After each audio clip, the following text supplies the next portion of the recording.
If you want to collaborate on a CapCut project and let someone else edit your clips, this video will walk you through the fastest way to do it on CapCut for PC.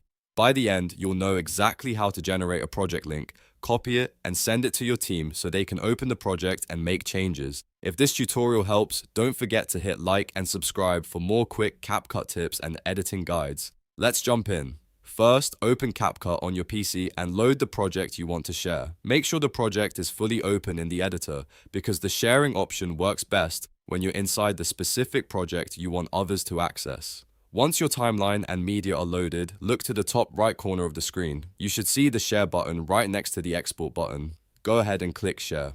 A sharing menu will appear with different options, and what you want here is share project link. This is the option that creates a link your collaborators can use to access the project. Select Share Project Link and then click Copy to copy the link to your clipboard. Now that the link is copied, you can send it to your team through email, chat, or any messaging app you use for collaboration. When they open that link, they'll be able to view the project and make edits or adjust the clips, depending on the permissions and settings available in your CapCut version.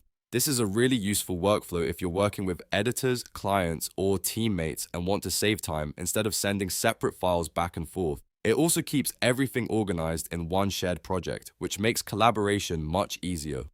A quick tip: before you send the link, double check that you're sharing the correct project, because once your team opens it, they'll be working from that exact version. If needed, you can also confirm with them which clips or sections they should focus on, so everyone stays on the same page. And that's it. You've just learned how to add collaborators in CapCut by sharing a project link.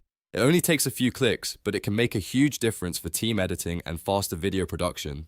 If this video helped you out, please give it a like, subscribe for more CapCut tutorials, and I'll see you in the next one.